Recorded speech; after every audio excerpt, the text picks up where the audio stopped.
Évidemment, c'est important, mais on est là, l'activité principale du groupe Michelin, c'est fabriquer des pneus. Donc, nous, on est très fiers de ce qu'on fait, mais on fait partie de l'ADN du groupe, mais dans un environnement de qualité, un environnement ludique, et on espère créer la préférence pour la marque Michelin. Et en plus, on fait des très très bons pneus, donc ça tombe dans le restaurant, et ils payent toujours leur addition. Et ça, c'est des locaux. Donc en France, c'est des Français, au Japon, c'est des Japonais, aux États-Unis, c'est des Américains, et ainsi de suite.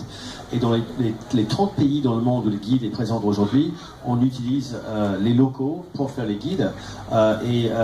C'est quelque chose qui, on dira très bien, on est payé pour aller manger dans les restaurants, ce qui n'est pas faux. Mais le problème, c'est que, la réalité, c'est que c'est quand même entre 250 et 300 repas par an. Les inspecteurs sont sur la route, en dehors de la maison. Je vois Jacques Chibois qui arrive, un très grand chef. Voilà, donc, que je connais depuis plus de 25 ans quand il était au Gré d'Albion, d'ailleurs, deux étoiles. Donc, bravo, c'est là qu'il a commencé. Voilà, donc l'inspecteur Michelin, il a une expérience comme un autre client. Donc je crois que ça, c'est vraiment la différence avec les autres guides ou les autres critiques.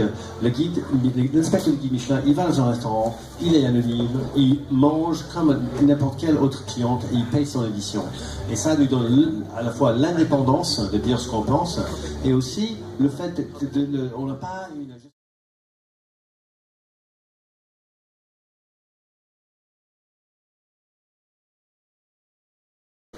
Ce qui est fabuleux, c'est que le guide Michelin a créé, je dirais, une notation pour la restauration. Et cette notation, comme vous dites, ça donne l'envie de se battre pour cette notation. Et la notation a donné la qualité.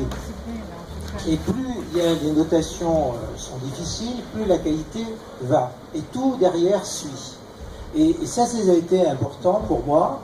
Et en tant que jeune, c'est la première révélation, je dirais, de la reconnaissance, de son travail, de l'équipe, des gens qui nous emploient, parce qu'au départ, on n'a pas toujours l'argent pour se faire saler.